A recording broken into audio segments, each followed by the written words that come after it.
Check. Check. 1, 2, check. It's on. Hi, everybody. Welcome back. My name is Dean. Nice to see you. We got a humdinger today. One of them humdingers. We're going to talk about urinals. We're going to talk about Jordan Peterson. We're going to talk about Andrew Tate. We're going to talk about food. We're going to talk about wine. We're going to talk about all kinds of stuff. Welcome to your Thursday. Nice to see you joining us as always. Please welcome back to the program and bringing him in like the rock star he is, Lachlan Cross, 957 Cruise FM at Edmonton, host of the morning show there, 957cruisefm.ca. Check him out at Lachlan Cross on Twitter. How was that? Did you like that? You like that intro? Thank you. Feeling good? Feeling important now? Feel good? Yeah. All right, good.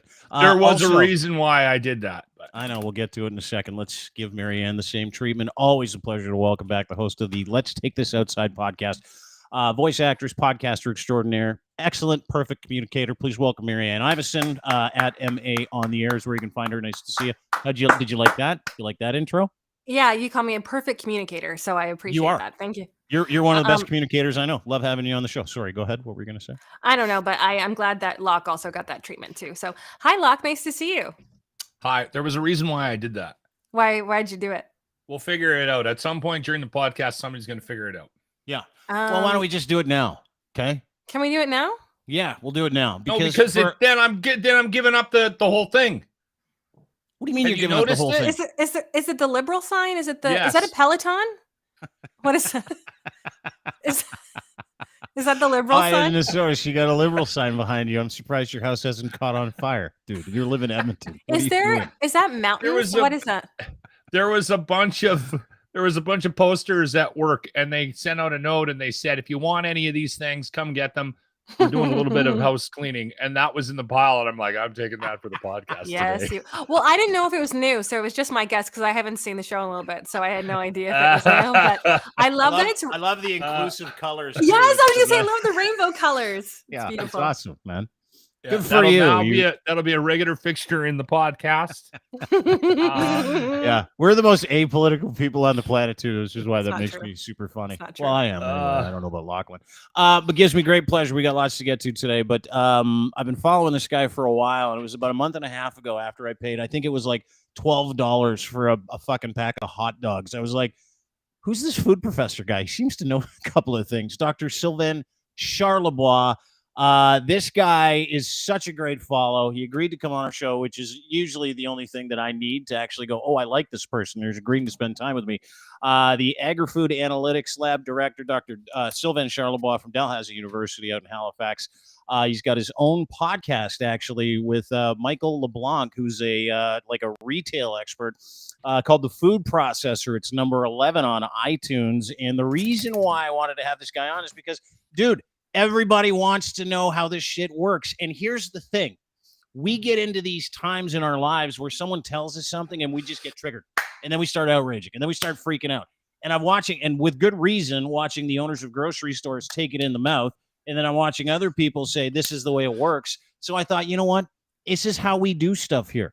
We go and find the definitive expert in that field. And we go, okay, explain it to us, which is really why I'm grateful that this gentleman is joining us today. Please welcome to the program another rock star intro, Dr. Sylvain Charlebois, the food professor, ladies and gentlemen. Nice to see you, sir. Nice bow. Well, thank you for inviting me. Yeah, joining us from Dalhousie University. You're in beautiful Halifax. What's it like there today? How are you feeling out on the East Coast? It's pretty darn cold, really. It's -10, and a -10 in Halifax feels like that hurts. -30 in the prairies, you know? Yeah. It's a wet cold, isn't it? It's a wet, cold. You know what?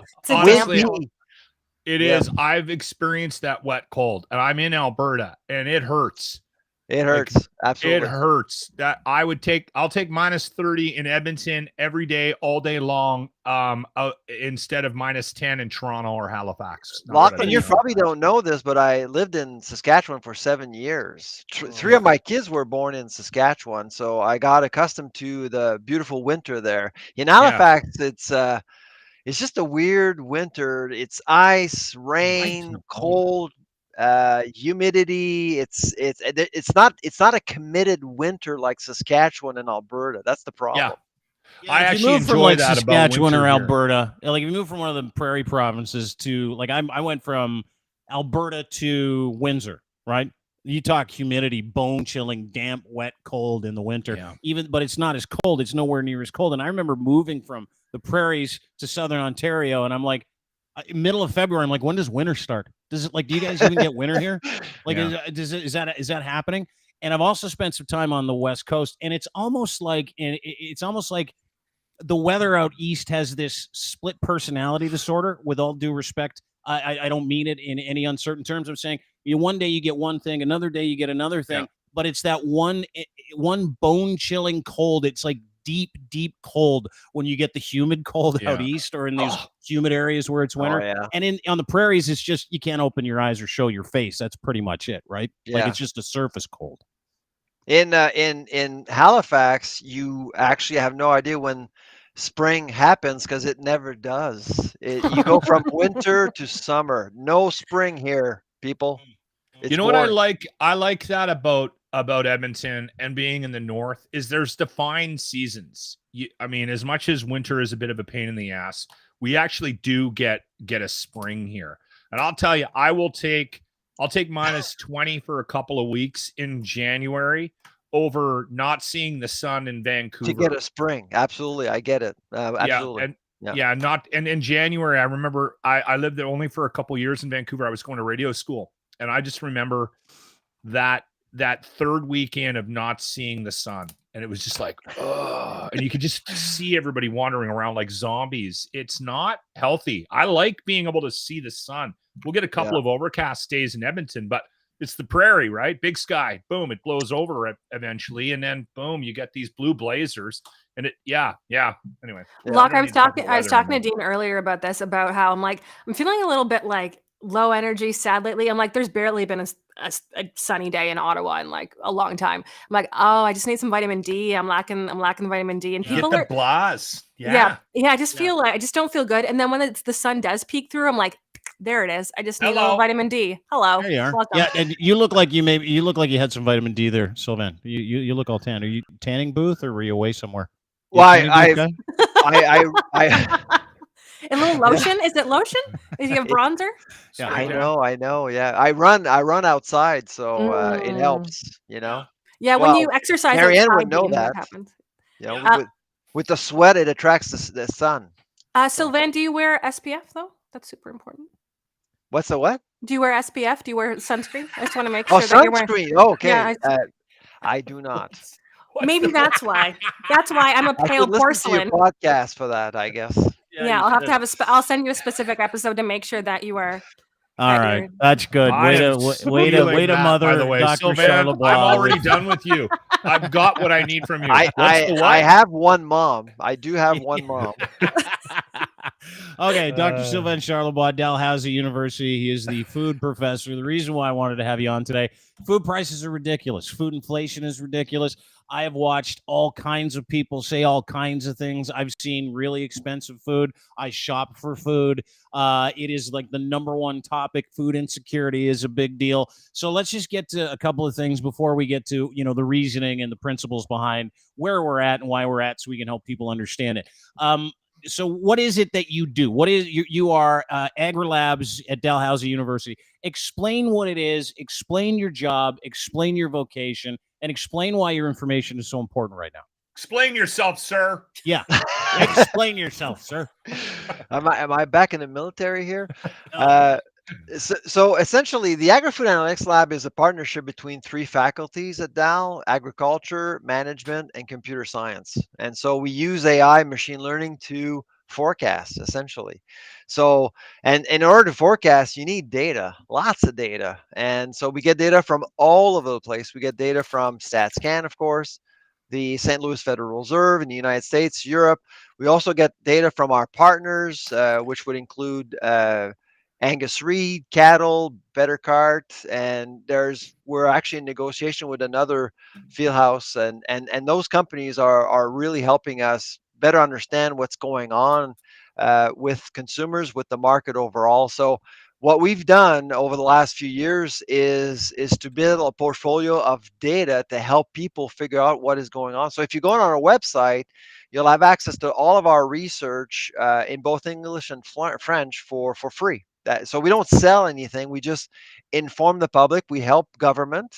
Dean would know that we've testified before Parliament 15 times. We've worked with Senate, the Auditor General of Canada.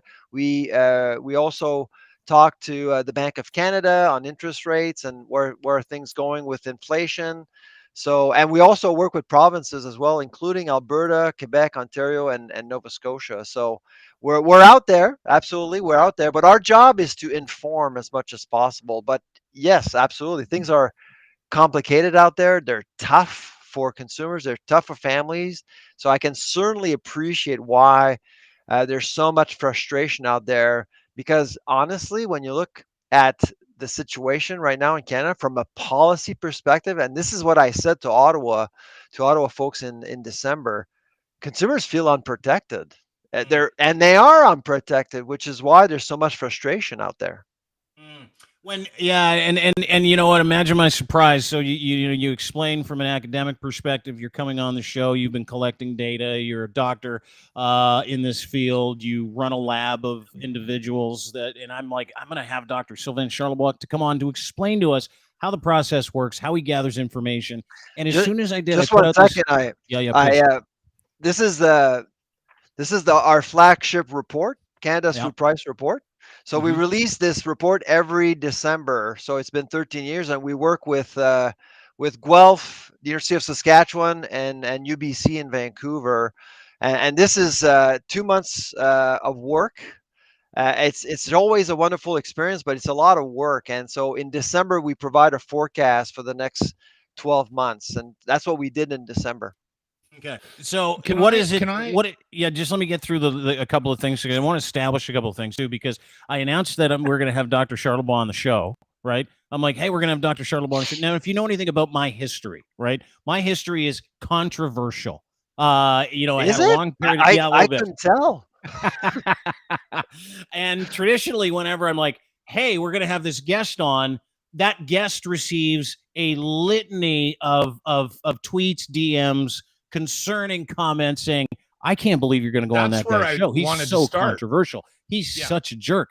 And then, I announced that I'm going to have the FoodProfessor, which, by the way, like, it was a real thing for me because I'm like, we do an irreverent kind of entertainment-based show. We talk about things, try to be accountable, try to advocate for the greater good. This is what we do. And so imagine my surprise when I announced Dr. Sylvain Charlebois, the FoodProfessor, is going to join us to help walk us through food inflation and how it works in this country. And everybody's like, he's going to destroy your reputation, Dean. Don't have him on the show. I'm like, what is happening? So I had to actually go and look through some of the tweets that people had sent us. And there's this underlying undercurrent of angry individuals out there who seem to think that what you do isn't collect data and go out and inform people as an academic on food prices. You're a shill for big lettuce. That's what they seem to think. You're a shill for big grocery. I love lettuce. Okay. Yeah. I love expensive lettuce. So can you explain that? Because I've had a couple, and you know what? Some of the back and forths were good. Like Ethan Cox, he's like, can you explain why so much of his work is funded through market research firms that represent retailers? Where does that money come from? Does that compromise his objectivity on issues relating to grocers and retailers? He said you could ask him anything. That would be a good place to start. And to your credit, when you saw the baloney on Twitter, you're like, looking forward to our interview, Dean. You can ask me any question you like, anything, how we conduct our research, salaries, grants, share ownership, our relationship with grocers, which, by the way, is not ideal. People will believe what they want to believe. So let's get that out of the way so we can get to informing people if we can. And explain to me how that works. That maybe, and listen, I could be wrong. You don't appear to be on the payroll for Big Cucumber at the moment. No. And frankly, first of all, for people who aren't academics out there, people need to appreciate the fact that academics have to adhere to a board, to an ethics board. We have a research ethics board at Dal. So everything we do, we have to report back to the board. Every research, every project has to be approved by our ethics board, which is a little bit different for consulting firms. So I can understand why people may be confused, but our job is to do research, but we have to adhere to strict set of ethical rules, and that's the thing. So and the two sticking points are how respondents are going to be treated and where the funding is coming from. And so we're very clear and transparent. I know that on social media, there was this claim that I'm paid by Loblaws. That's not true, because what is true though is that I did get a postdoc grant from the Weston Foundation, and that was 5 or 6 years ago. And at the time, I was adjudicating for their food innovation granting program, which is worth about $20 million. And I was asked to adjudicate for free. It's unpaid. But after a while, the Weston Foundation provided a grant as a thank you to not only me, but we were 6 academics, and I'm not going to name the other ones, but those academics are in the news also as much as I am. But I'm not going to out them. It's up to them to decide. But I did get a grant, and it was disclosed on my CV online. So there was no discovery or aha moment. The information is right there on our website. And what the irony of it all, what I find really interesting is that when I got the grant from Weston Foundation, it happened just before the bread cartel scandal. And I was, if you look on the internet, you'll see that I've made very several comments criticizing Loblaw. And after that, our relationship soured. I'll be honest with you. I never was invited back as an educator by the Weston Foundation, and that's you okay. pissed I off Big respected their Bread, decision. dude. You pissed off Big Bread is what you did.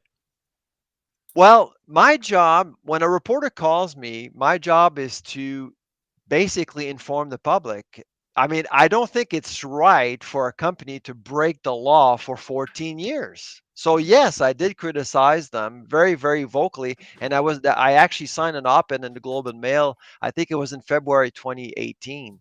But my relationship did sour with Loblaws. We do talk to each other, of course. We exchange information, but it's funny when I see some tweets claiming that I'm a corporate chill, because my relationship with grocers has been anything but ideal over the years. I've pissed them off. Sorry with my French here, but I did upset them on several occasions.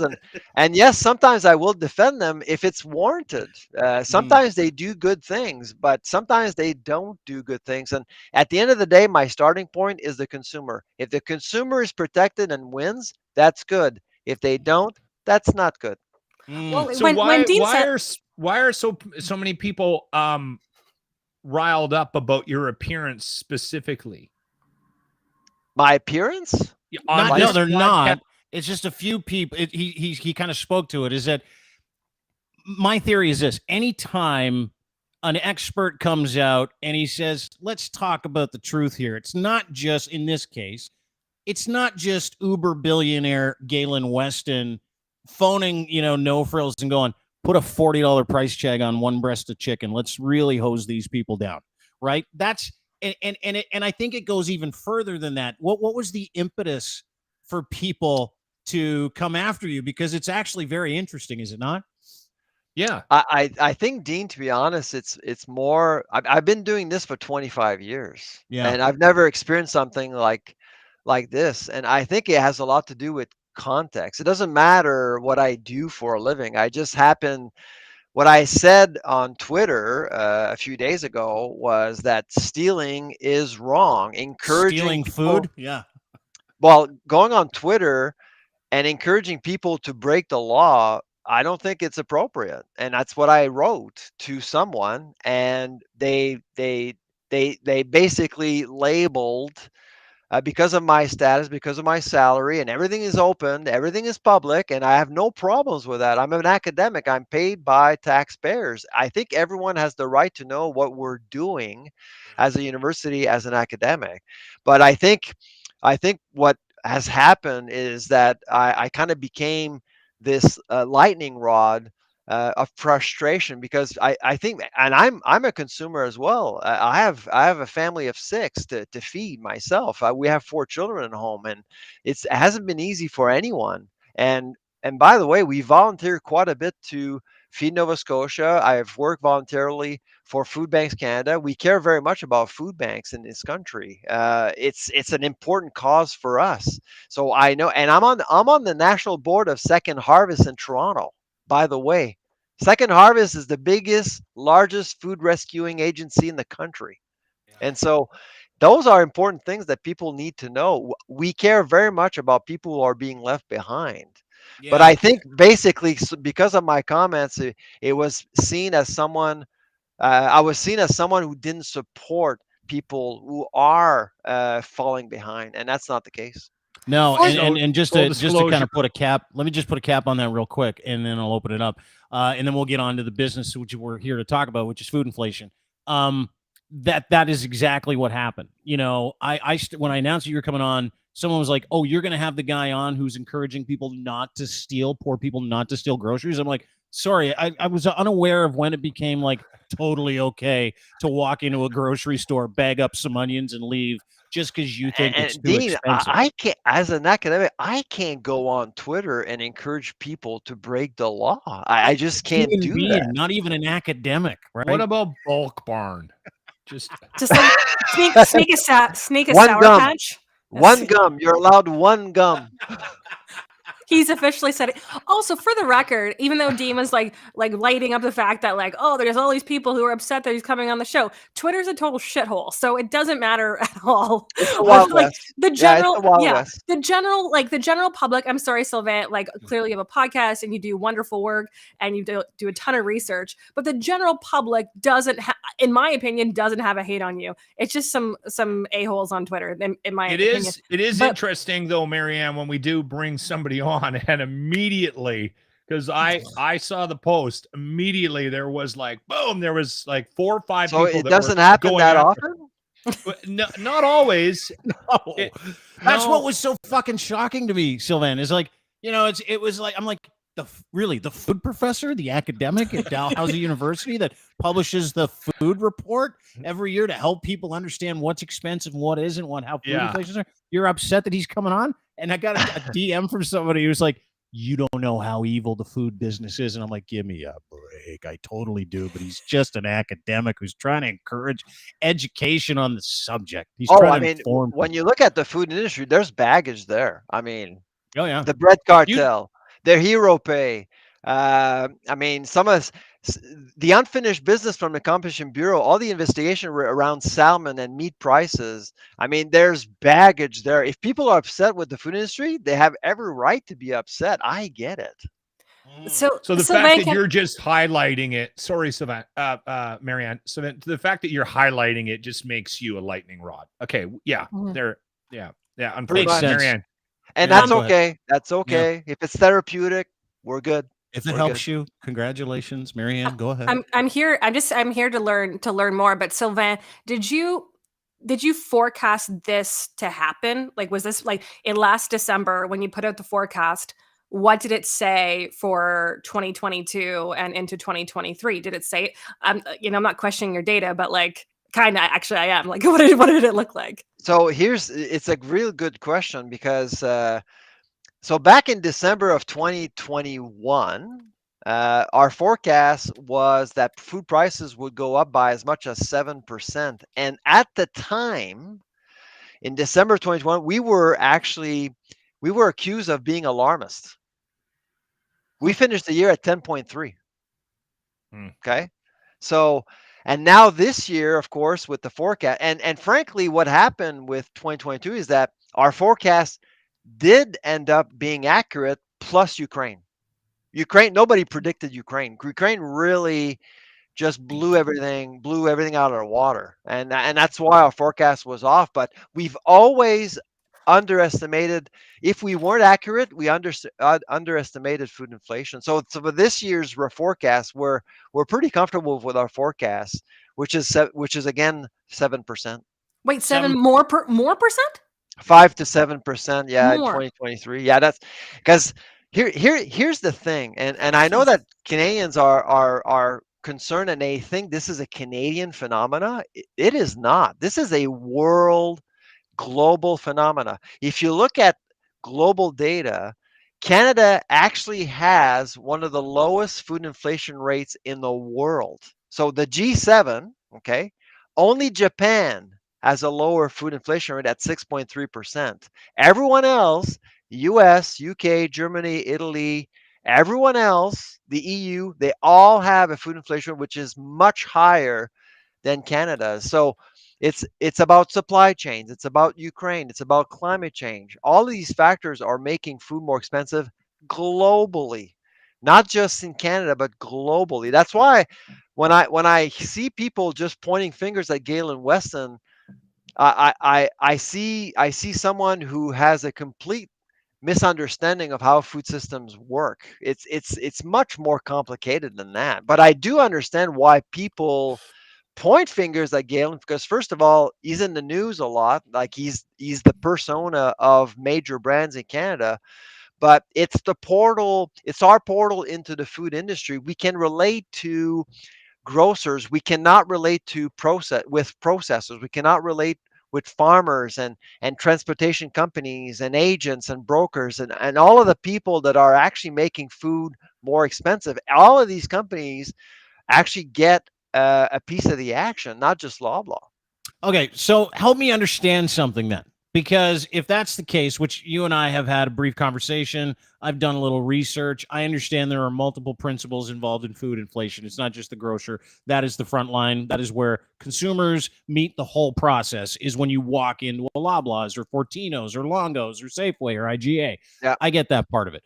So why then was this chicken $37 one week and $14 the next?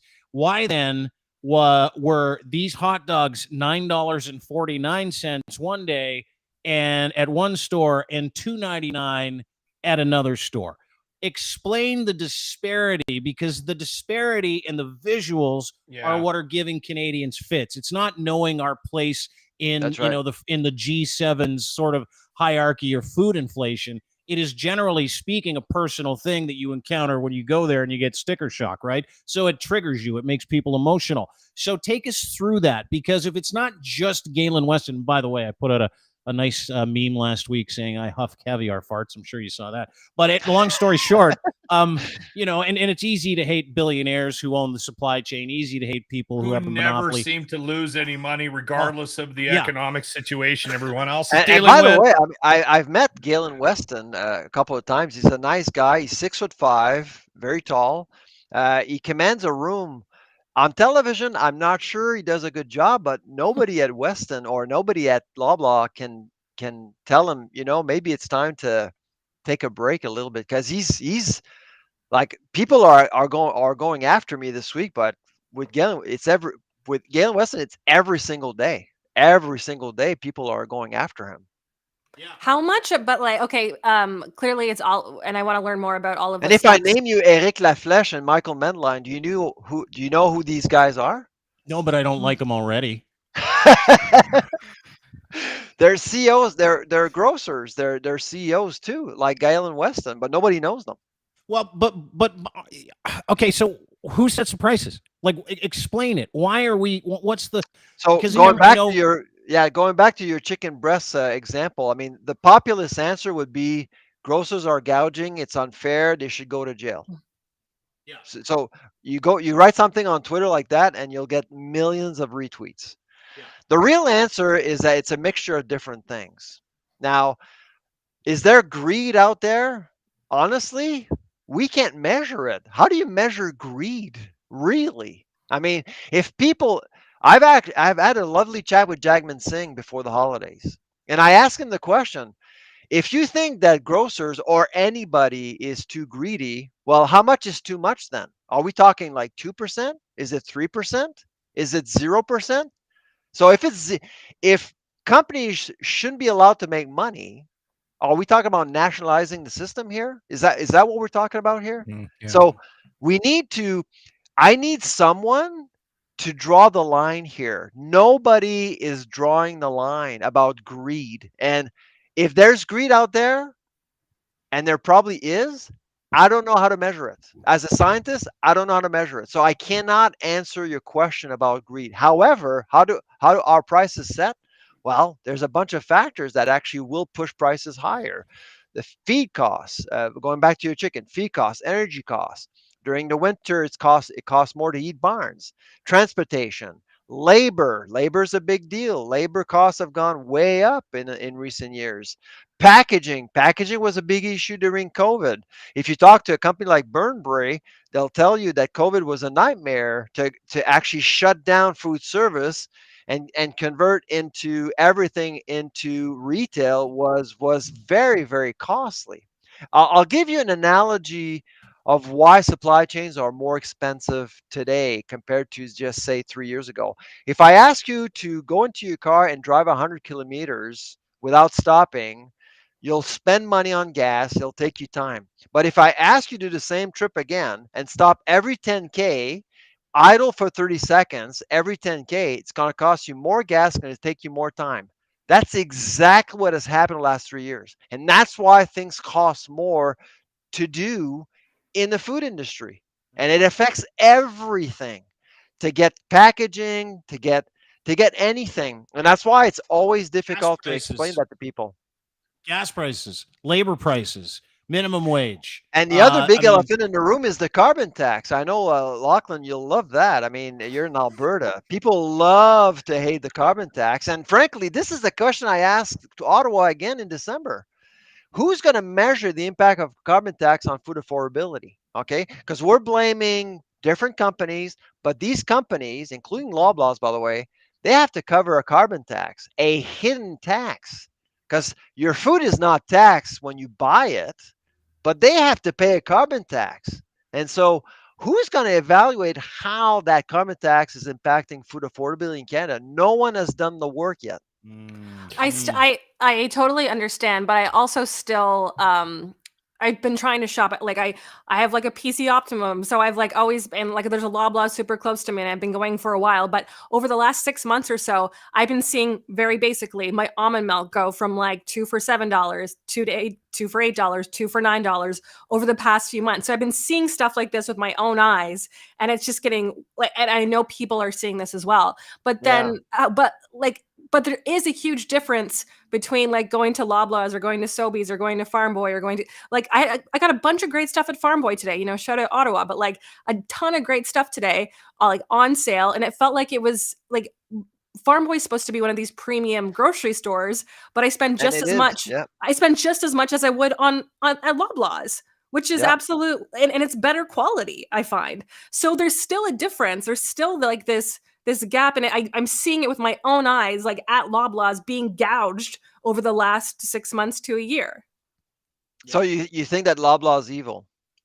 I'm just seeing there's been more money coming out, and it's actually gives me anxiety now to go grocery shopping. But I also haven't been to a Sobeys lately, right? I just know things are going up. Well, but I would love your thoughts on this. Yeah. Farm Boy is owned by Sobeys. You know that, right? Yes, that came in a couple years ago. Yeah. Yeah. So, I mean, I think, one of the things that people may not appreciate, I guess, is that, and I write it a lot. I write a lot these days to try to convince people that they have more power than they think. The chicken breast at $36, if you think it's too expensive, well, first of all, you should know how much you should be paying for a chicken breast. By the way, if you're sticker shocked, then don't buy it. And there's probably a substitute product. The average grocery store will carry 20,000 SKUs. You have options in that store that same day. You need flexibility. What's likely happening in Ottawa at Farm Boy is that you're probably, I assume you're not exclusive to Farm Boy. You shop around, you show up at Farm Boy knowing what you should be paying for certain products on your grocery list, and that's the way to go. You need to show up informed, and if there is something that is too expensive, just don't buy it. And the chicken breasts at Loblaw this week are 20% cheaper now. Yeah, because is that because they got caught? Is that because they got caught? Because everybody online is like, hey, listen, these chicken breasts are $40 for a pack of 5. I've never seen this before in my fucking life. And then like literally the next day, You know, everybody was, and it was hilarious. I've never seen everybody get triggered by chicken, but it happened, right? Like everybody's losing their mind. But And here's to the your other point, thing, I it's mean, almost like it's the only item in that store. Like you can't, you know what I mean? And that's that. I think the same way you do, where it's like, okay, let's talk I know about we're dealing with chicken something for, we can't control, so why don't we just figure out a but different Dean, plan? I mean, and of course on Twitter I saw some people saying, well, Loblaws is charging more and farmers aren't getting anything. Hold on a second here. Hold on.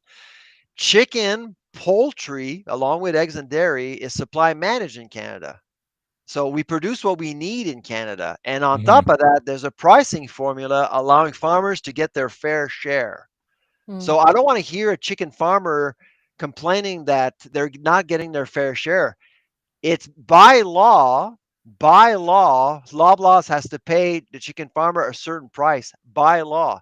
So there was a lot of confusion. And of course, what do you think is happening with prices at Farmgate? Chicken farmers are getting way more for their product than before. So that's something that people need to understand. Is Loblaw making a lot of money selling chicken? Of course, it's making money. The profit margin with fresh in general is 40 to 50%.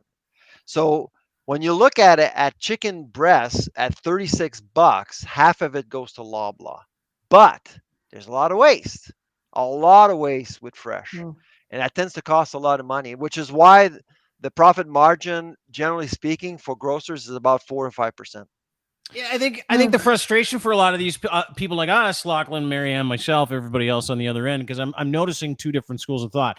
There's a school of people that understand entrepreneurship, they understand business, understand, to your point a little bit earlier, these guys own it. I mean, it's business. This is what happens. This is supply chain. And then there's a group of people who say that should not be the case, right? We shouldn't be allowing these people to be able to monopolize, set prices, hose But people. do you know what the biggest problem that we have in Canada right now, which really got us to where we are now? Anti-vaxxers? I guess, I don't know. Well, going back to Marianne's example of Farm Boy. So in 2020, or in 2018, when Farm Boy was bought by Longos, by Sobies, we were approached by the Competition Bureau. So we presented a case, we presented a report. Same when Longos was bought by Sobies. And I got to tell you, I don't think that the Competition Bureau of Canada understands competition. I don't. It doesn't understand how to protect the virtues of a competitive marketplace to protect the consumer. Because at the end of the day, you need competition in order to protect consumers. What has happened over the years? What has happened over the years is that we've created this oligopoly. And like I said in December in Ottawa, there's nothing wrong with oligopolies as long as you protect what's around and those are independent grocers. Farm Boy was an independent grocer, bought by Sobies. Longos was an independent grocer, bought by Sobies. Provigo was an independent grocer back in the 1990s, bought by Loblaws. A&P in Ontario, bought by Metro. So over the years, we've approved these deals and created this monster with only 3 grocers, and they have way too much power. We've never protected independent grocers. Thank you.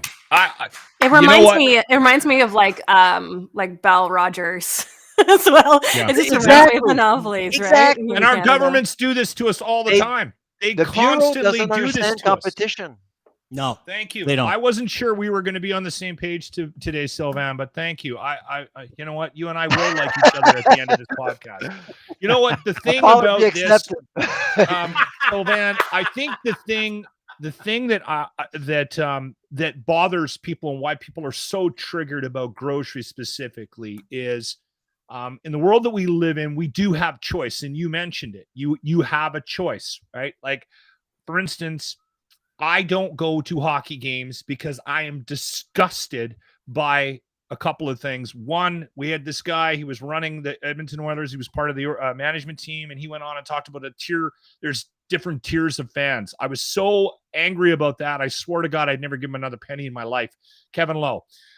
Plus, then they opened up Rogers Place. Beers are $12. The average ticket price is like $225. You got to pay for parking. Costs you $1,000 to go out with you and your wife to a hockey game. It's just disgusting. So I choose not to go to. I'm still a fan of the Edmonton Oilers. I choose not to give them my money because I think it's absolutely disgusting what they charge. But no matter how well the team does or how poorly the team does, guess what happens? People parade into the building. They pay their $13, $14, $15, $16 for a beer, and they pour their money into Daryl Cates' pockets. And he goes to Los Angeles and buys the most expensive home in Los Angeles. And everybody goes, why is he so rich? Oh, my God, drives me crazy.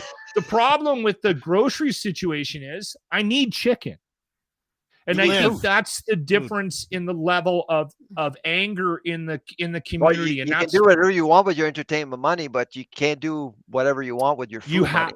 You have to have food. And I think that's probably the big reason why we're so triggered, right? And I think there's a case to be made for finding someone to be angry at, right? And that's probably why you're wearing that hat right now, because you've actually, over the years, you're known as the guy that says, this is why this is happening. So everybody goes, I'm going to hate you, right? And Twitter's not the best place to have nuanced conversations. No, you stay 140 characters or not.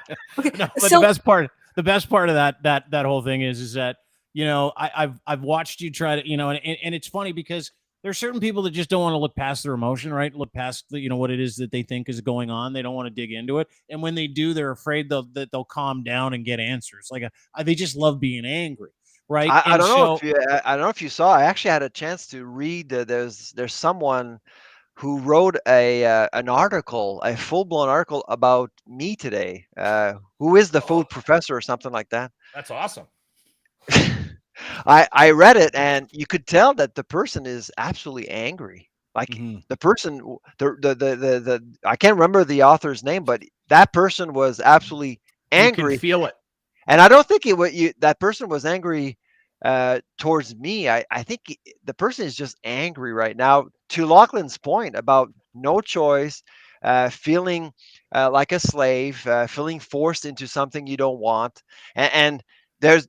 I don't want to scoop anything right now, but there are some good news coming over the next couple of weeks, which will actually undermine the power that grocers have.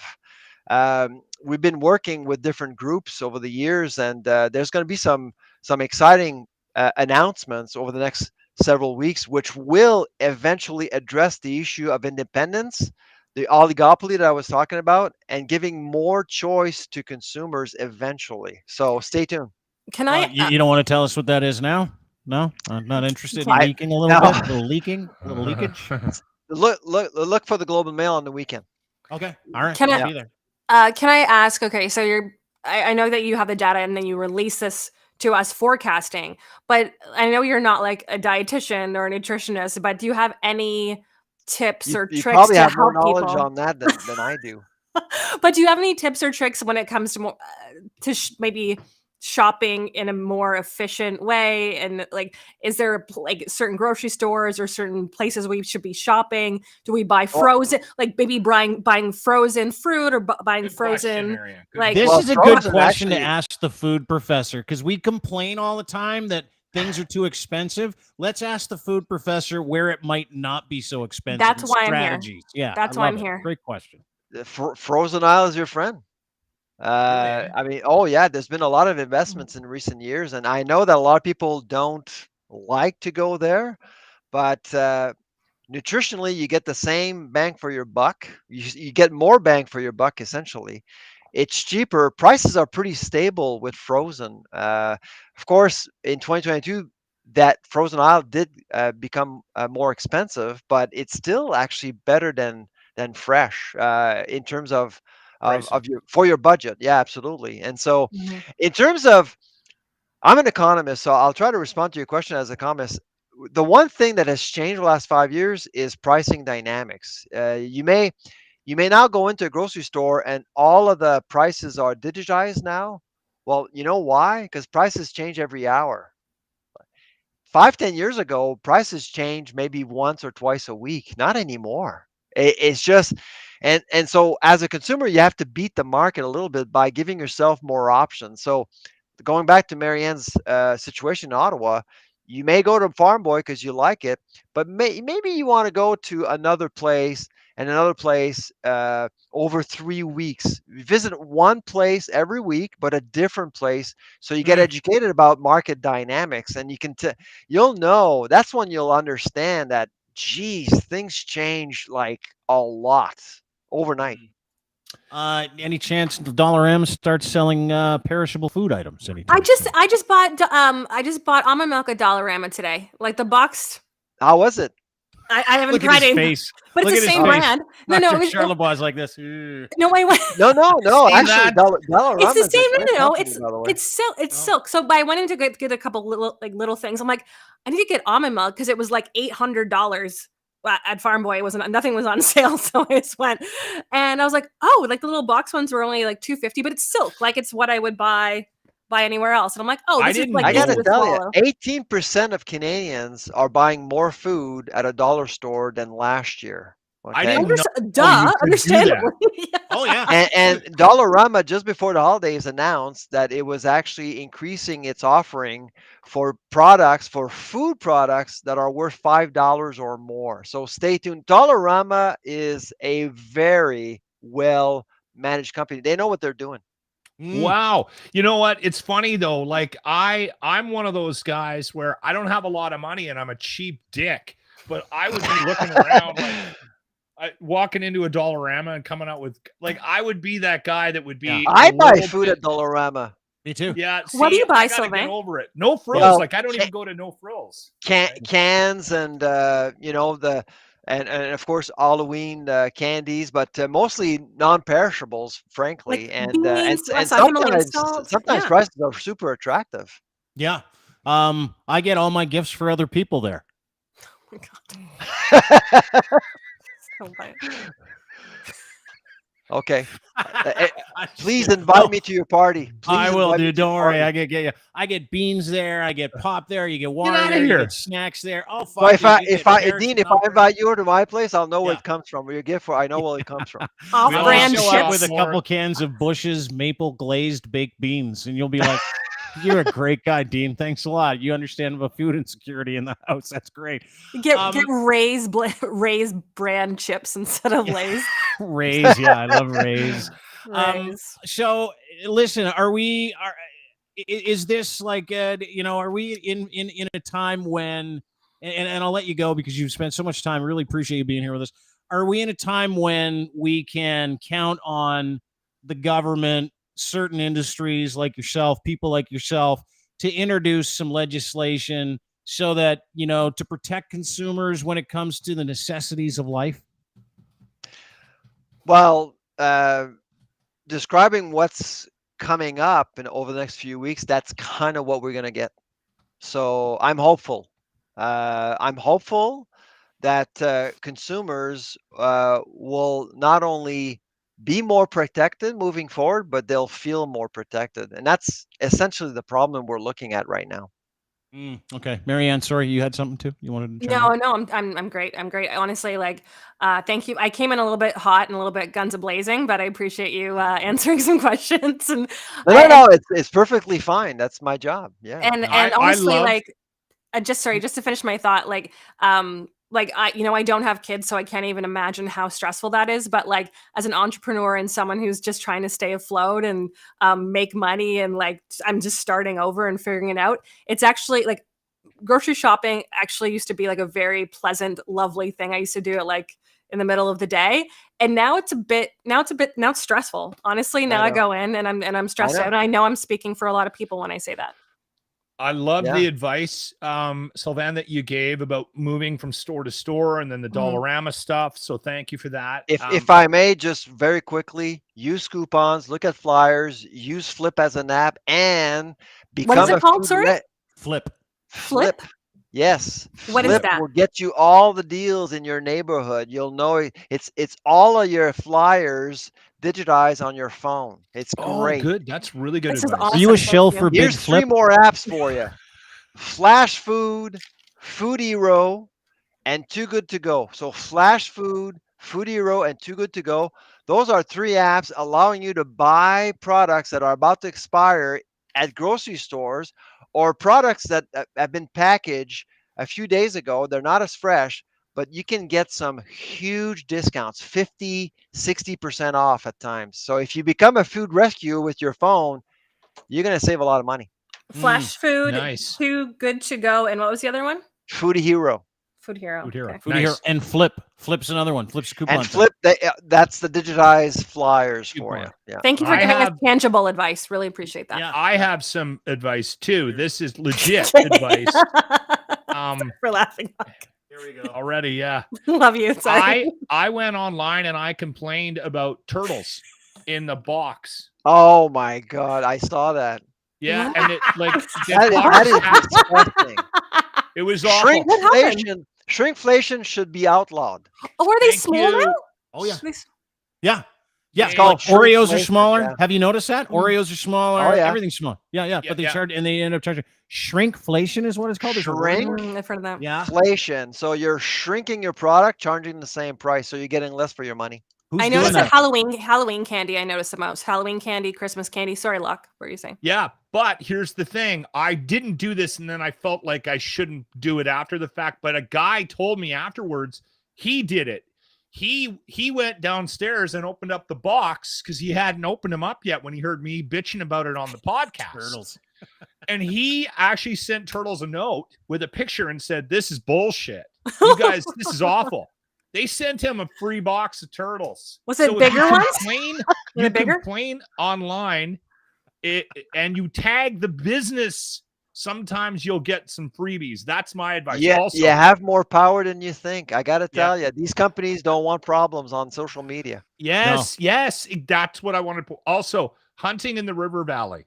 I do it on the weekends. Thank you. No, you don't. Sylvain, I'm going to send you my receipts for my next 8 grocery shops. No, you're okay? not. No, you're not. Leave the man alone. I'm going to tag you in my next. Dr. Sylvain Charlebois joins us from Dalhousie University, the food professor. Please go and subscribe to his new podcast. It is a big one. It's one of the top-rated podcasts, and forcibly so because of the education factor. I listened to your last one with Mr. Angelic, the biggest farm owner in the world. Oh, that was phenomenal. Cool. Loved it. I thought it was incredible. Yep. But please go and download this. Dr. Sylvain Charlebois with host Michael LeBlanc.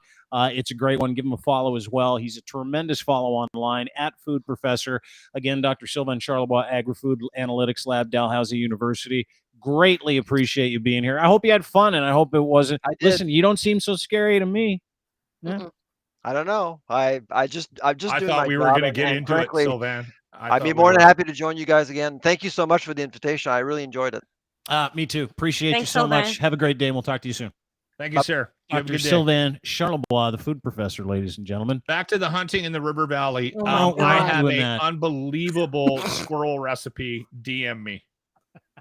Okay, I'm the hick, so I don't even know why you're even like. I used to go spear fishing in the creek down the street, down the road from our farm. So cool. Oh, I had a spear fishing. I bet you did. Set up with the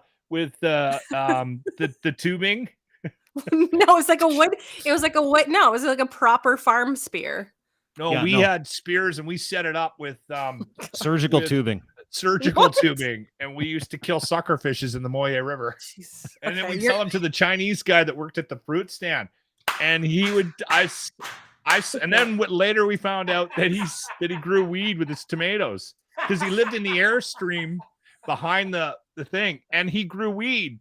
Old bastard. he used to have, and that was the first time I started getting high because all the weed that we bought when we were kids was just shit.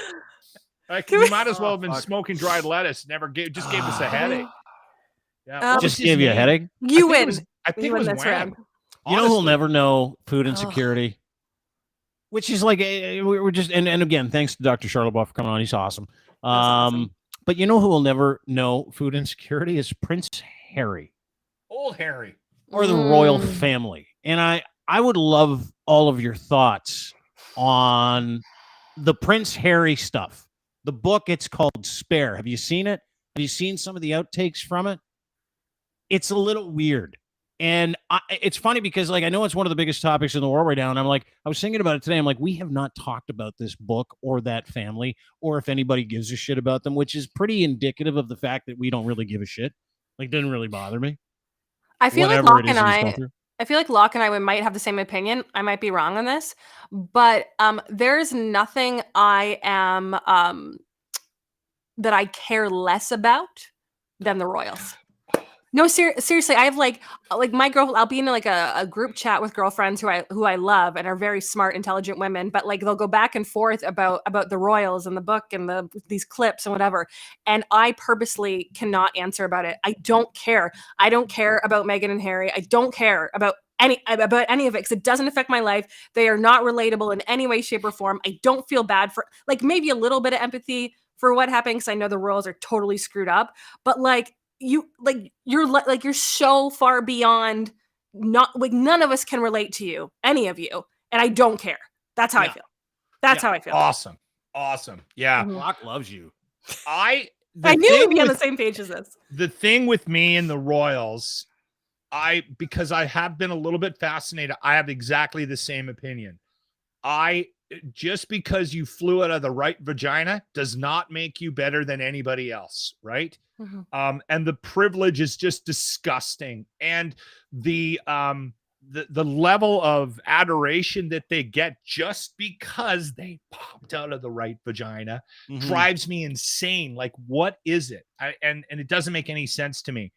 But I have been a little bit fascinated. I get fame though. So it's a form of fame. I understand that people are fascinated by people that live different lives. Yeah. And Harry, over the years, I've kind of paid attention when his name has come up because I find him interesting. And the Harry and Meghan doc, I watched it as soon as it came out. And it's an interesting story.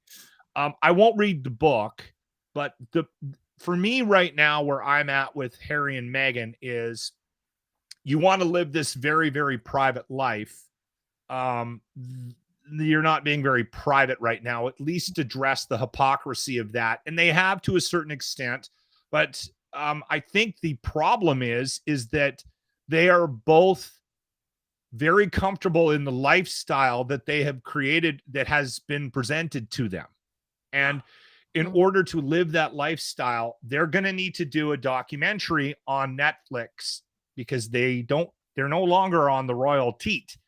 They're going to need to actually do something to create wealth for themselves. And they got paid 12 million pounds, apparently, which is whatever it is in dollars, for that Netflix doc. And the book will go a long way to basically take care of them financially for the rest of their lives. I think Harry and Meghan should go away for a bit, right? I think that the more interesting part of this story, Dean, and I know you probably got some audio, is they're very open. And I think it was strategic because they wanted to be the juxtaposition to what the royal family is. They've separated themselves, and I think strategically they sit back and they go, all right, now how do we actually make a go of this? I got an idea. Let's be wildly open about our lives and what we went through. Let's tell all the secrets. Yeah. Yes. And see if we can make, and I honestly think, I truly believe this about Harry and Meghan. I think that Harry saw what was happening, had a problem with how things were for him in the royal family with Meghan in the UK. There's some, institutionalized racism and things like that. She's half black. I think that he looked at what was going on and went, I got to get her out of here, or the same thing's going to happen to her that happened to my mother. And I love this woman, and I need to separate her from this bullshit. As much as there's money and privilege and all of that intertwined into this conversation, little PTSDs there too. Yeah. I think this kid realized that his mother died because she was a royal. And I I think he legitimately saw the same thing, them going down the same path. It's interesting. In the UK, Harry is a pariah, and Meg, they've let them. They're painting them as these like grifters. Yeah. Well, and here's sorry, Marianne, go ahead. I was just going like I actually wanted to make the point that I do want to empathize with the fact that Meghan was discriminated against, like complete racism in that family, and also empathize with the fact that Harry, like, and his mom and Diana, like I get all that. But I want to point out to appreciate it, Marianne. No one's judging you for not appreciating but I also like because there's so much else going on in the world right now that for me, like that, I didn't even watch. Like you guys watched the doc. I haven't even watched the doc because I'm like I don't even want to like. Actually, really good. I don't. Yeah. It's no, but it's really good in terms of like because like he's totally. But it's really good in terms because you're like wonder what fucking happens behind the walls of Buckingham Palace and like. He's not going to get sued. He's obviously telling stories of his life that everybody was like, wondering about. Like, is there a fight with Will? What's the deal with Kate? Like, I don't give two fucks about any of those things either. It doesn't bother me. I could care less. In fact, I would go a step further to say abolish the monarchy. It's fucking pointless, useless, and there's no reason for it in 2023. Like zero, none. It's fucking ridiculous. It's just a state-run organization of people that represent all they are is like fucking dignitaries that never leave the country, and it's fucking antiquated weird right now. Yeah, even. But it's so pointless. Everybody wants to know some of the stuff, but I think like from some of the stuff that I've read, because I've read parts of the book, I've actually listened to portions of it on Audible. It's fucking weird. Like the stuff that he talks about, it's fucking weird. Like there was this one excerpt that I'll play it for you. It is weird, but no, even he's weird.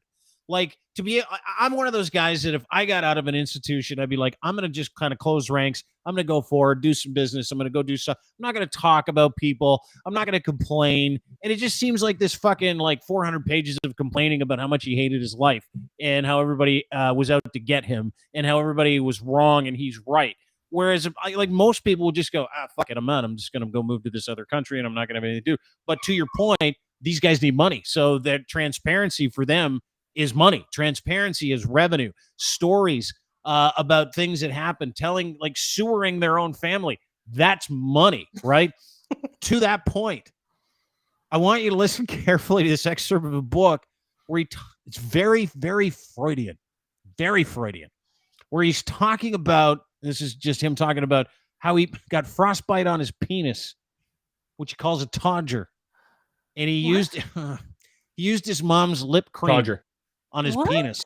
Yeah. Play the audio. And this is the kind of where I'm like, this is like, who's reading this going, oh, good. Now we know. Oh, a lot My of penis was oscillating between extremely sensitive and borderline traumatized. The last place I wanted to be was Frostnipistan. I'd been trying some home remedies, including one recommended by a friend. She'd urged me to apply Elizabeth Arden cream. My mum used that on her lips. You want me to put that on my todger? It works, Harry. Trust me. I found a tube, and the minute I opened it, the smell transported me through time. No. I felt as if my mother was right there in the room. No. Then I took a smidge and applied it down there. Stop. I think he should have maybe had a better editor, right? Also, I don't like his audio reading. As a voice actor, his not good. His reading skills are not like. But the thing is, I appreciate the fact that he did it himself. That's huge. Yeah, that's a huge. That is a huge undertaking, by the way, to do like your own audiobook. Like that's so crazy. The Anthony Bourdain book, Kitchen Confidential. The audio, it was voiced by him, and it's fucking so good. It's so powerful. He obviously was a storyteller. Harry's not, so his delivery is unbelievable. But I appreciate the fact when authors who put something out actually take the time to do the audiobook as well, because I've actually looked into guys' books, like biographies and stuff, and if they don't do it, it's like you should have done it. Can we go back to how weird that was? Yeah, it is very weird. Is that what the whole book is? It's stuff like this, like all about his todger. There's another thing about how his wife took like some of his mom's hair and like rubbed it on herself, and that was the night they procreated Archie. No, like like that kind of stuff where you're like, are you fucking serious? Like, why would you put that in your book? Just tell us the stories about the Queen, Mom. Like, did she fart in front of you? Like, that was the kind of stuff I wanted to know. Was Prince Philip truly totally racist? That's the kind of stuff I wanted to know. Like, which other famous people around the world did he catch having sex? That's what I want to know. I wanted to know about his pervert pedophile Uncle Andrew. Didn't say anything about that either. It was just these weird stories about he Prince William's apparently a pegger. Yeah, I wanted to hear about the pegging. Can I ask a question? Okay, did he call it his thing a todger? Have you ever heard of that before? I've never heard of that. Yeah, it's very British. It's very British. I'll play you the audio one more time. Okay. So you can talk about his oscillating penis. No, you got to hear it. Listen to him talk about his oscillating penis. This is good. My penis was oscillating between extremely sensitive and borderline traumatized. The last place I wanted to be was Frostnipistan. I'd been trying some home remedies, including one recommended by a friend. She'd urged me to apply Elizabeth Arden cream. My mum used that on her lips. No. You want me to put that on my todger? No. It works, Harry. Trust me. I found a tube, and the minute I opened it, the smell transported me through time. Oh. I felt as if my mother was right there in the room. Then I took a smidge and applied it down there. Again, one thing I did like about the book, though, is that he talked about how many. He's like, I was fucking high on shrooms at 17. Ended up taking out a super famous hot older chick behind a bar, and I'm like, all right, I can understand that. I get that. That's good. He lived a very in the Buckingham Palace, and I'm like, oh fuck, okay, that's good. It's that kind of stuff where you're like, he lived a very weird life, right? So I think you got to give him a little bit of room for maybe not realizing how the general public would view him talking about frostbite on his old pecker. Or did you say oscillating? What does that even mean? Well, let's listen and find out. My penis was oscillating between. No, but how does it? I don't understand. I can't visualize that. Oscillating means going back and forth. Let's listen. My penis was oscillating. Why was it move? My penis was oscillating between. Was he oscillating it? When I was a kid, I played hockey outside a lot. And oh my gosh, are you gonna tell me? Frostbite on your pee-pee? Oh no, I hate I got a little frostbite on the head of my dick. God. I hate this and so I remember it was awful. It was so freaking painful. And the worst part wasn't I remember thinking, yeah, no, I'm cold right now. Maybe I should go in, but you stay out a little bit longer. And then I came in, and when it started to get warmer, that was when the real pain was. I don't know if anybody's had frostbite before, but it is awful. No, I haven't. And on my unit, it was even worse. It was like, men don't have a lot of things to complain about with respect to pain, but frostbite on your old todger is not a good one. That is one you're going to want to avoid. I wish I didn't know that. No. It's a memorable moment. I remember I was in Smithers. I remember frostbite on my dick, and I was 12 or 13. Yeah. Thank you. Are you okay? I also remember getting. Oh my God. There we go. Yeah. Story time, everyone. Story time. Yeah. Have you ever had aftershave put on your unit? No, because I'm not weird. Awful. No. Wait. Have someone else do it, or you did it? No. It was like a hazing thing.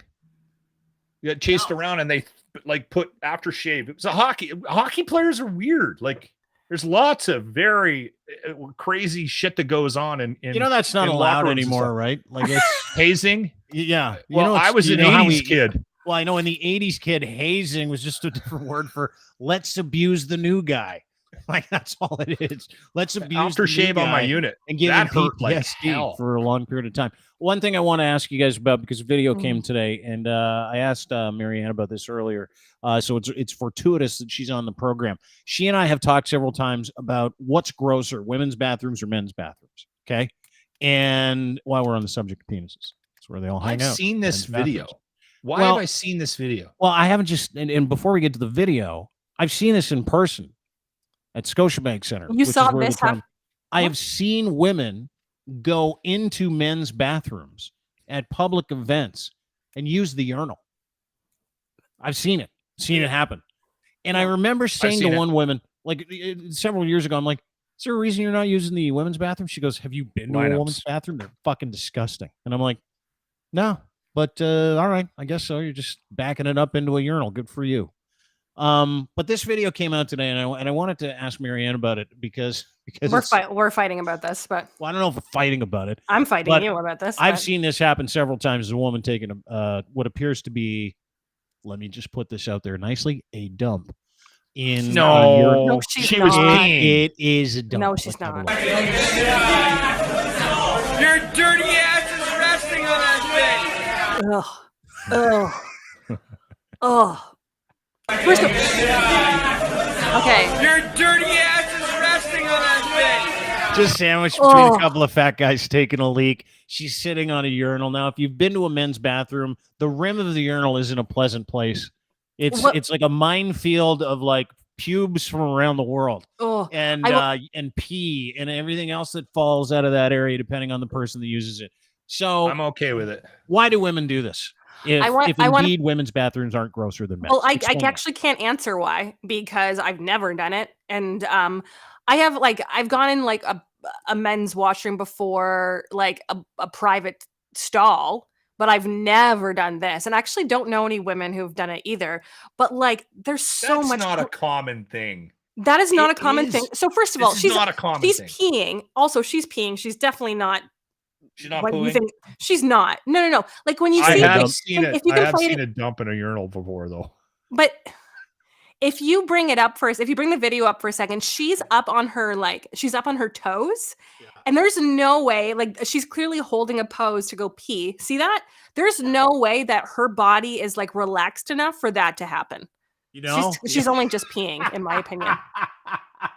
But also, that's you can tell by her the way her feet are that she's not in the poop stance position. There's that's no a way. Good point. I would find it very difficult.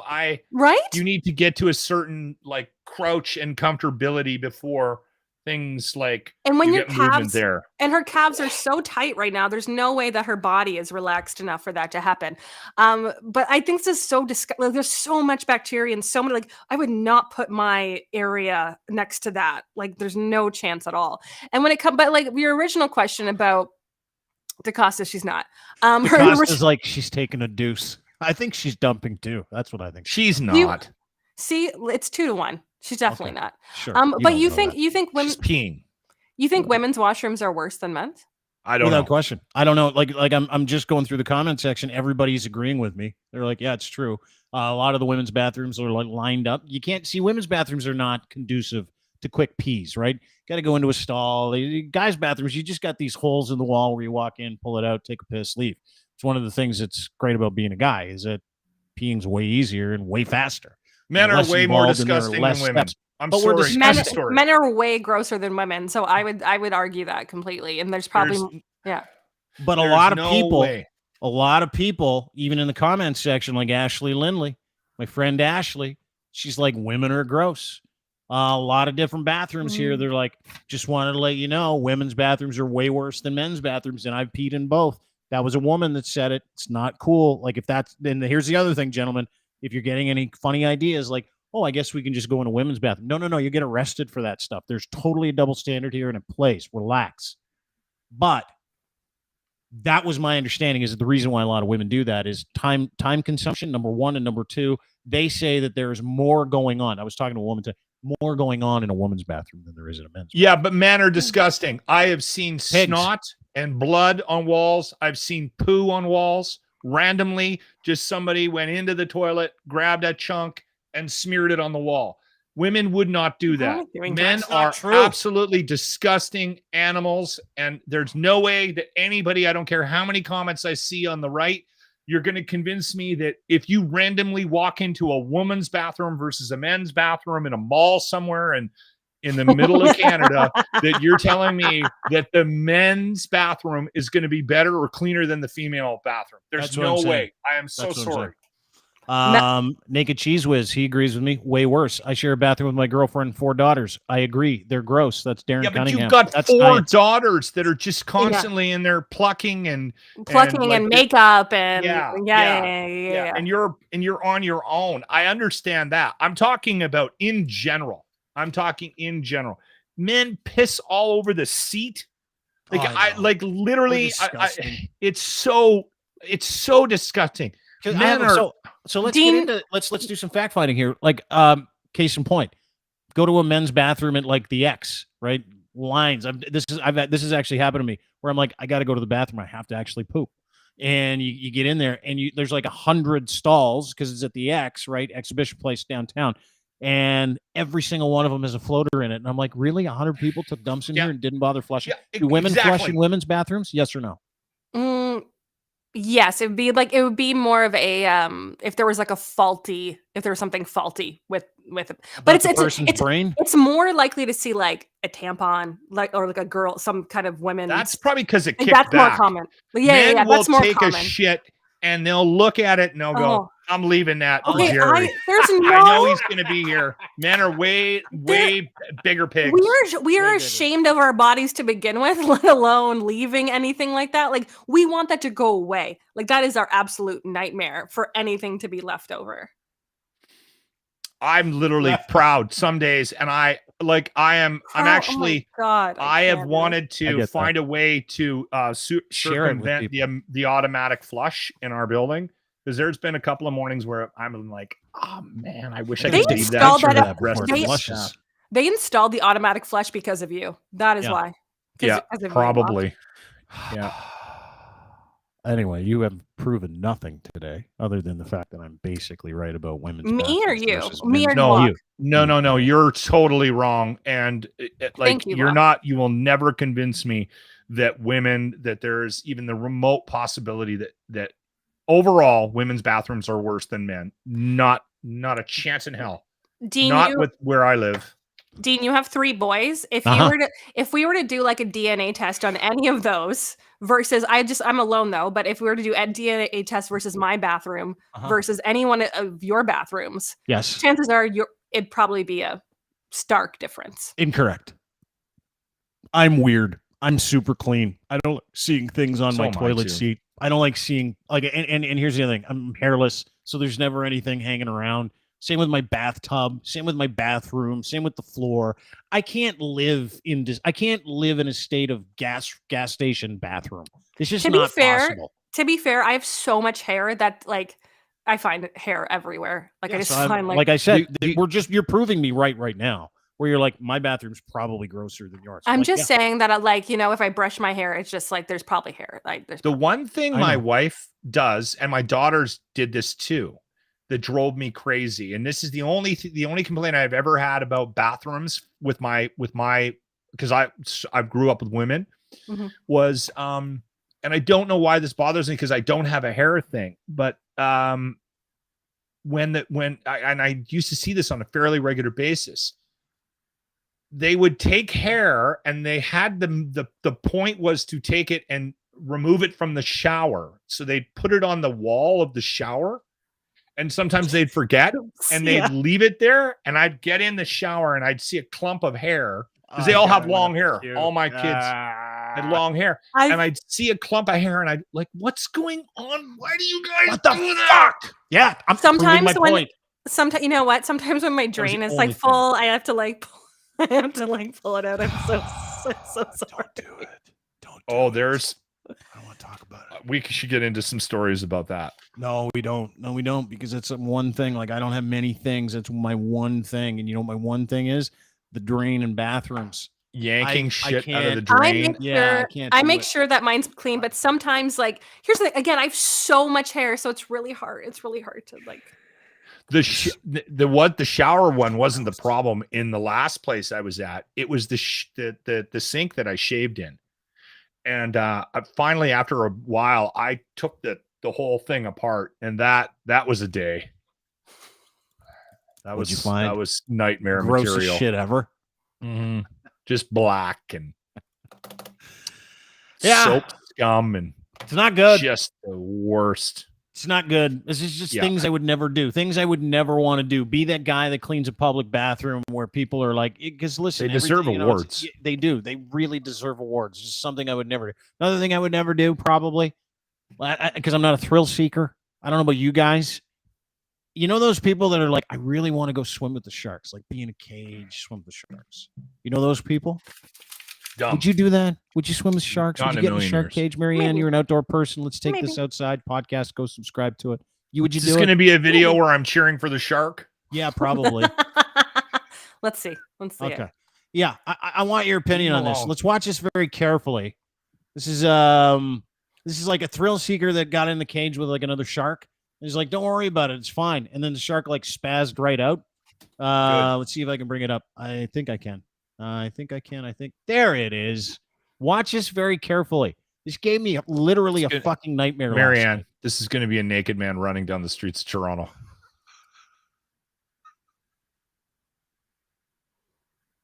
No, it isn't. An entire podcast yesterday. We just had this dude naked running through the streets of Toronto over top of us, and we had no idea because it was some glitch. So he's just messing with us. No, now it says I can't play it from here. Oh, okay. You really built that up for nothing. Let me try it again. Let me try it. Like, here we go. No, can't play video from storage. Well, let me again. Can't play. That was anticlimactic. Storage. I know, that sucks. Oh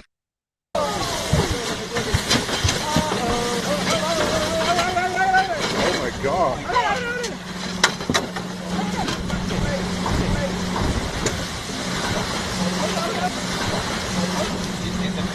He's in the cage.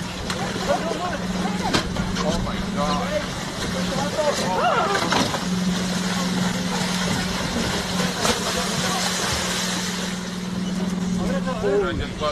Was there anybody in there? Who's in the cage? Nobody's in the cage.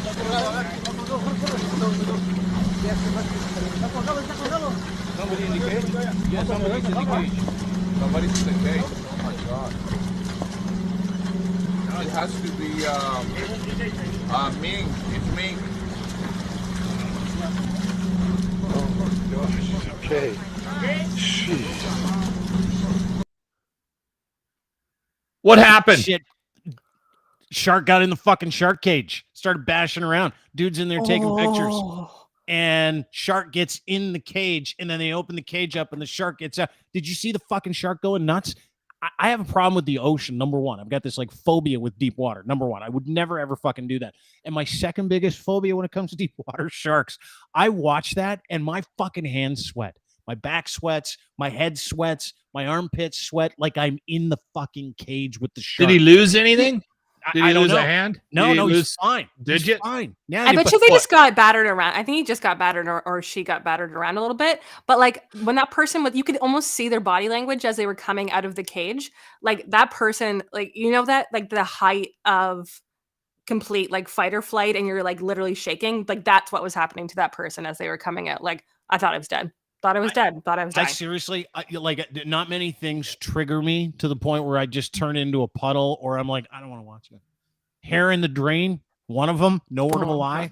Get over it. Oh, you're such a baby. No, I'm not. I hate hair in the drain because I know what's in the hair. I know what's in the crust that keeps the hair together. All your Dagos, all the parts of your body you hate that you've washed off every single day, sitting for hours. I get it. Hair, lice, all that shit, jizz. Body odor, body liquid fluid. I don't like that. And whack off in the shower all the time, Marianne. Yeah.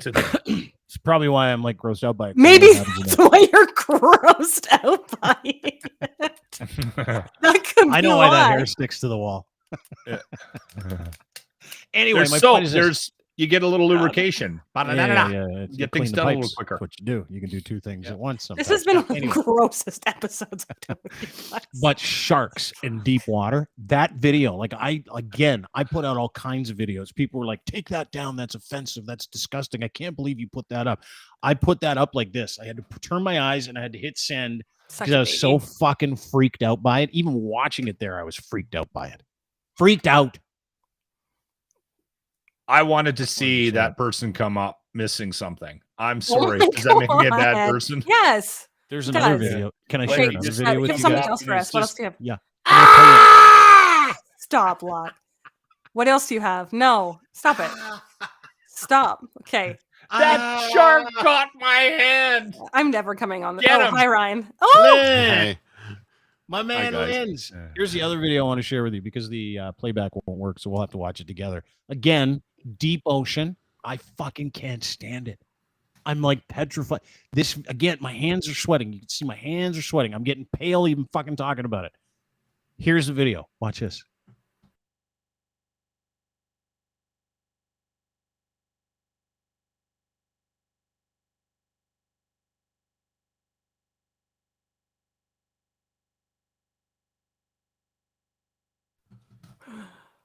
Oh, I would be so sick. So sick. Does that look like something like that looked like a fake movie, like something from a Titanic. That's real. Speaking of deep water, did any of you see Way of Water?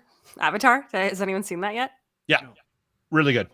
It was kind of like the Titanic in the last half hour, wasn't it? It was like a little bit. Yeah, He's not reinventing for like half reinventing the movie. He didn't reinvent the story wheel, that's for sure. No, but the last half hour was like a lot of like sinking ship and under the ocean and people trapped. I'm like, this is the Titanic. This is the same story. It's just copy paste. Too. Jack, that's Jack. Why is Jack in this movie? This is super weird. Why is there a door? He would have lived. They would have put him on that raft. My friend was drunk. It was one of those like VIP studio things. Like, and she's hammered, and we're watching. And she's like, is there gonna be a door? Is someone gonna be floating on a door? It's great. I recommend going to see movies with drunk people. It's great. I'm going to. I'm going to go see that one, people. It's really good. All right. I would highly recommend it. Marianne, thanks for doing this. Appreciate it. Nice to see you. Actually, this was a really gross episode, to be honest. You loved it. But Sylvain was wonderful, and you guys are cool. So yeah. You guys are cool. Ryan, hi Ryan. Oh, I'm sad that you came last minute. Yeah, I was busy. I have to go. See you guys. Bye, guys. Can I leave? Don't forget to announce the winner for the contest. That's what Lynn's is here for. We're doing okay. Awesome. Lachlan's a liberal now. How do I? What's going on here? Can you pick me up, please? Liberal. Yeah. See you later. Bye. Kick you out, Marianne Iverson. Lachlan's gone. Now we are me and Lynn's. Nice to see you, Ryan. Good to see you, ladies and gentlemen. Lynn's report joins us to finish off the show today. Great to see you. How's your new gig? Started a new job. It's interesting, that's for sure. Lots to soak in. Yeah. Yeah, I don't do well with new things. Like trucking logistics to homemade pornography is always tough, right? Yeah. Toxic waste to hogs and hoes, I guess. Yeah, hogs and hoes, something like that. Great to see you. So we've got some stuff going on this weekend. Oh, we have a big weekend, Dean. Very big weekend. Mm-hmm. We're really excited to partner with some people that have had 3 years off like everybody else. And when I say 3 years off, it's been a tough go for people in the pandemic, right? And it's not just the people in the pandemic. It's not just everybody that suffered through this. It's businesses, it's events, it's social life, lifestyle, all that good stuff. Yeah. And we're lucky enough to have partnered with our friends at Niagara Parks and the Niagara Ice Wine Festival and the Tourism Niagara Board to announce and allow people to enjoy their lives again. Announce that Niagara and the Niagara Wine Festival wants people to enjoy. Back by popular demand, 3 years off, the Niagara Ice Wine Festival this weekend is when the Ice Wine Festival kicks off.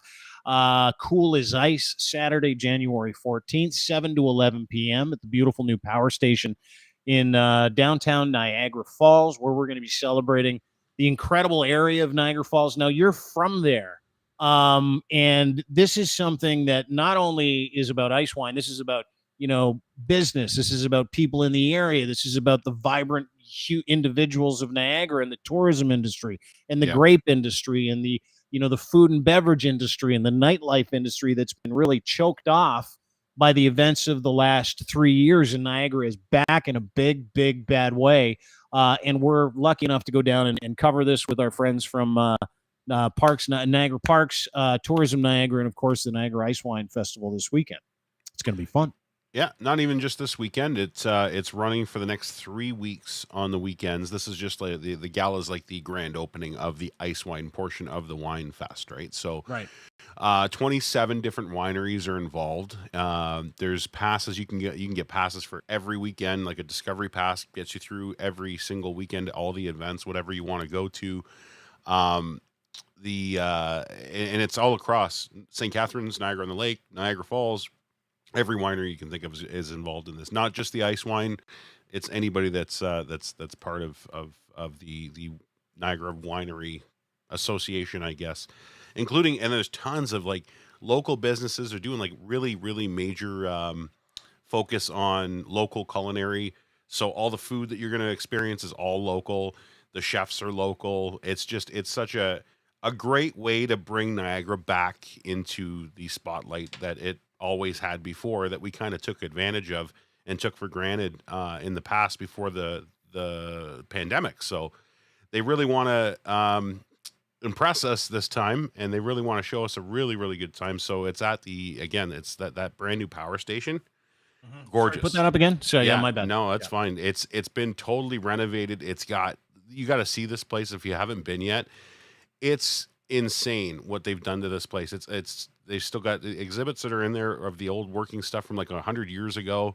The tunnel, the actual old H2O tunnel that used to bring all the water through the turbine, is now converted into where you become the water, and you can walk that 2,200 foot. Like, you take out an elevator, it's a glass elevator that goes down about 180 feet to the base of the Niagara River under the falls, and you walk that 2,200 feet yourself right out to this big observation platform, and it's a spot that you've never seen the falls from before. So it's just such a cool place. It's such a neat thing, and I'm so glad that we got to be a part of it this year.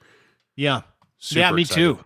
And you touched on a couple of things. It's food and beverage tourism. It's what Niagara Falls is known for. It has some of the best wines in the world, has some of the best fucking culinary treats in the world, like the best. And they're highlighting this stuff as part of the festival. You can see Chef Andrew McLeod from Bolette making some spicy pork dumplings, KFC sauce. I don't even know what that is, but I'm going to eat it. Sunu mono, pickled cucumber, lightly soy cured salmon sashimi, hot ginger with I mean, and it's not just that. It's like, all the different individuals are involved in this, as you pointed out, individuals and towns in that area, St. Catharines, Niagara on the Lake. And we're going to be having some fun with Jim Diodati. He's the mayor. He's mercurial. I love the guy. He's super personality, and no one loves the area of Niagara Falls as much as the mayor. So he's going to take us on a tour behind the falls. But what we're going to do is we're going to give people an opportunity to see what's going on. See how fucking incredible is that? That's platform the tunnel you're talking about. Yeah. Isn't that crazy? Yeah. I mean, the history there is incredible. And it goes without saying, obviously, we've been under it for the last 3-4 years, and things that people used to do to bring culture, to take a break, go to Niagara wine country, party, maybe hit the Sundowner, or maybe you're one of those people that likes to go to Inniskillen or one of the other, like Oot Brewery, which is a really cool little spot in Niagara on the Lake, which is incredible. And all of these different people and all of these different brands that have sustained that area and have really been the engine of economic, culinary, and wine in this country and around the world, they're back in a big way. And we're so excited to be working with these guys because, we're back in a big way too. Like, these are things that have gone away for everybody, in terms of working with other events. And we love putting on events. And this is now part of our business. We love helping different individuals and different brands, tell people that they're back and tell people where they can get their wares and experience the lifestyle that you used to have. And that's what we're going to do this weekend. So we're going down on Friday. We're going to be there till Sunday. We'll all be at the Niagara Ice Wine Gala. What's that, dude? I was just going to say, you said we're going on Friday. I don't know if you're going to be able to get me out of that Doc McGilligan's. I know we're going to hit that up at some point this weekend. I don't think I'm going to be able to leave. It's like that authentic Irish pub they had like shipped over to Niagara. It's like the actual pub itself. I just heard about this place when we were talking to him about coming down and trying to put the deal together. I know. Doc McGilligan's restaurant and Irish pub is literally a bar that they took apart in Ireland, sent it to Niagara Falls, and set it up. Yeah. Like, it's one of the coolest fucking bars you'll ever see. Golf simulator, for Christ's sake. Like, it's one of the coolest places that not a lot of people know about in Niagara Falls, but you're going to be hard pressed to get me out of there to the gala. I know. It's going to be fun, dude. Doc McGilligan's, which is a great Irish pub. There's so much going on there. Of course, Casino Niagara is going to be a lot of fun. We'll be there as well. We're going to bring you what is back in Niagara. We're going to bring you back what these beautiful people are trying to put on for the rest of the world, so you can come there and experience Niagara Falls and what it has to offer. We're really excited. Niagara Ice Wine Festival this weekend. We conducted a little online thing this week. Go and follow us at It's Dean Blundell, dblundellshow.net as well. And if you followed us and you took part in the Twitter contest that we did, we were going to give away a couple of tickets to the Niagara Ice Wine Festival. We're going to do that right now. Emmeline was the winner. I just found that out in the comments section. No idea who the person is. Really excited to, and it just was told. So if you were one of the people that follow us, this is how we're going to do contests. If you follow us, if you like our stuff, if you retweet our stuff, we're going to start giving you all kinds of free things. And our friends at Parks Niagara, Tourism Niagara, and of course the Niagara Ice Wine Festival wanted us to give away a couple of tickets so people could come with us. So congratulations, Emmeline. And you're more than welcome to go get a Discovery Pass. Go to Niagara Ice Wine Festival. Google it. Head on to the Niagara Ice Wine Festival website. Buy a Discovery Pass, which will get you into everything. You can taste all the food, the hors d'oeuvres, the booze, the wine, the beer, the locally crafted beverages and food. It's a brilliant spot. It's like the hub for this kind of stuff in this province is down in Niagara Falls, and we're really pumped to go there. Yeah. Really pumped. Yeah. NiagaraWineFestival.com. Yeah. NiagaraWineFestival.com is where you can get it. The passes for the weekend passes, I think, are like 40-something bucks per weekend. The gala thing, the event that we're giving tickets away for, they're worth $225 a pop. Yeah. And you're going to eat like king and queen. You're going to drink like a Lachlan. It's going to be a good weekend. So yeah, and it lasts for weeks too. It's like a 2-3 week event, right? Like 3 weeks long. The festival is 3 weeks long. It's like a springboard into the wine festival in the summer. So let's all get excited and go there today. Let's go down and relax. Take a break from your life, dude. Come to Niagara with us this weekend. Let's enjoy the scenery. We'll do all the hard work. Yes. We even got Army Chris coming in from Edmonton. He was like sending me like pictures of all the camera gear because we're going big time. This is a big time event.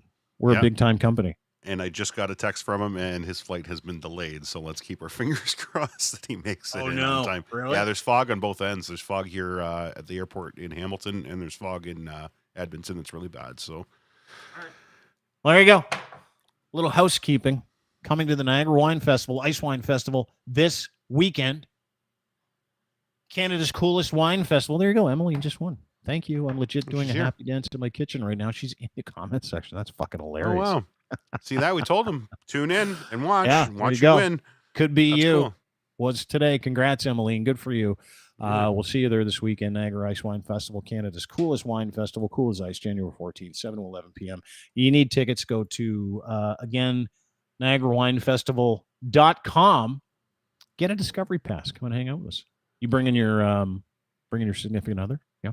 Yeah. We need camera operators. So I'm bringing my camera crew with me, and don't forget about the romance. That's like Canada's #1 romance destination. You know, if you can find the time or you want to run the camera, we'll be happy to take the time off. But we're going to work. You could take several minutes off if you like. 45 seconds. Back at it. All good. Ryan's taking several minutes off. It's a romantic area. Yeah, exactly. Lance romance. Emmeline, make sure you reach out to Rookie. We got a message to reach out to infocryermedia@gmail.com. Infocryermedia@gmail.com. Yeah, I'll throw it in the comments for That's her. Interesting. It is a weird one. Yeah. Interesting email address. Yeah, wonder what that's all about. Is. It's weird. I don't know. No idea, man. Maybe we'll find out tomorrow. Maybe Monday. Oh, is there a show tomorrow? Yeah.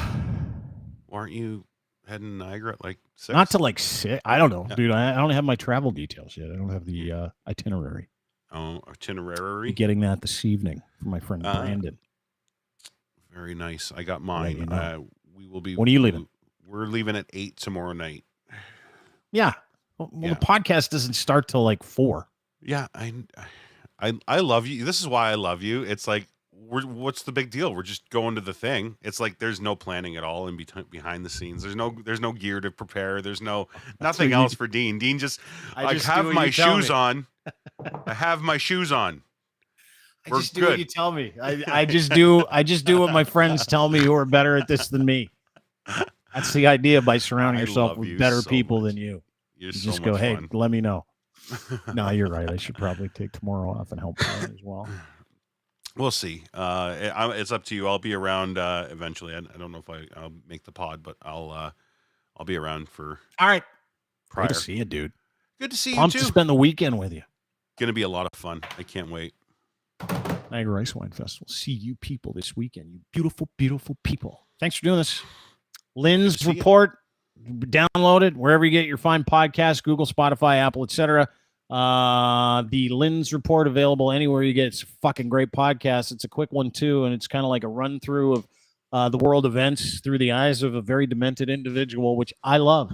It's what we do here. We bring people on board, give them as little direction as possible, and say, "Sure, let's try it." And it's a home run. So go get the Lynn's report wherever you get your fine podcasts. Follow Ryan at Ryan Lindley on Twitter. Thanks, buddy. See you tomorrow. You got it. Ryan Lindley, ladies and gentlemen, from the Lynn's report. Have a great day. See you tomorrow, maybe. I'm pretty sure we're supposed to do tomorrow at 4 o'clock. Yeah, we're going to do it. I can't stop. It's just weird. It's like one of those things where it's like, yeah, I should probably do it. It was like, no, you've done like 5 this week. I'm like, yeah, I don't know. I can't stop. It's a train. Never stops. Just keep moving. That's what we do. Anyway, congratulations, Emily. Thanks to everybody for joining us. Thanks to the food professor for coming in today. Dr. Sylvain Charlebois. Lots of nice emails from people who were dumping on him.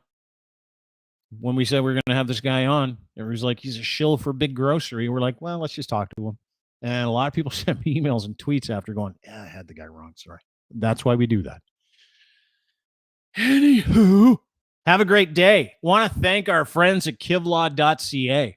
Rob Kivlikin, principal, Kivlaw defense attorneys, wants to get you out of trouble. It's what he does. And he's a buddy of mine. Send him an email. If you're going through, just do this one thing. If you're going through it, you've been wondering, should I hire a lawyer? Should I consult a lawyer? Listen, it's free to call the guy, free to send him an email. He will respond, and he's going to help you. It's what he does. Going through life with a criminal record, not dealing with your stuff legally. It's a pain. It's an awful idea if you're under it, or if you're accused of doing something you didn't mean to or you didn't do. Rob's your guy in Southern Ontario. There's only one group, kivlaw.ca. Send him an email, robert@kivlaw.ca. If you're up against it, Kivlaw defense attorneys will fight for your right to stay free and maintain that freedom and learn from your experiences. This is what they do better than anybody in the province. Southern Ontario's best defense attorneys, kivlaw.ca. Cantork.com. My friends at Cantork do everything. They do everything when it comes to industrial torque tools. They're out of Edmonton. They make all their stuff here in Canada, brought manufacturing back to this beautiful country so they can employ more Canadians. That is how committed they are to this country. Canada's assembly tool experts at Cantork. They make rugged, hardworking, beautiful torque wrenches. Canada's leading industrial tool experts, offering you the very best in sales, service, rentals, calibration, maintenance, custom fabrication of industrial torque tools. Colin Livingston takes this business very, very, very seriously. He knows that Canadians definitely need solutions in Canada when it comes to his business. Canada's a hardworking country full of people that get solutions. Canadian made, not just Canadian assembled from parts that come from the other side of the world, tools that are used to put things together, take them apart in places like gas and chemical plants, power plants, pipelines, wind turbines, mines, the list goes on and on. Check them out today at cantork.com. Want some Gitch? Yeah, you do. Luxury branded underwear, boxer briefs from Ed's Fine Imports. There you go. Underwear, Gitch, boxer briefs, Top Prospect. That's the name of them. Bunch of different colors. See that pouch in the front? Yeah, it's a little bigger than most because they're made in Canada. I love things that are made in Canada. I love this country so much. $29.99 luxury branded boxer briefs. Now, if you buy 3 of these bad boys and you want a 4th pair, use promo code GITCH3 on checkout. Pick whatever color you want. They'll send you a free pair of underwear. Literally wear this. That's it. This is all I wear. That exact underwear. Black, gold band. Best underwear you'll ever buy. They're moisture wicking, developed for performance, durable and resistant to piling, unbelievably soft fabric. Get them today. edsfineimports.com. Woo! GITCH3 is your promo code. That's it for us. We'll see you tomorrow right here on this very program. Thank you very much for spending some time with us. There's one thing that people give me that I'm constantly amazed by. It's their time. You can always take things. You can never take time because you can never get time back. So the fact that you enjoy this with us, we enjoy it with you too, means the world to us. Have a great day. See you tomorrow at 4 o'clock. Bye. Oh, I can't play that. Here you go.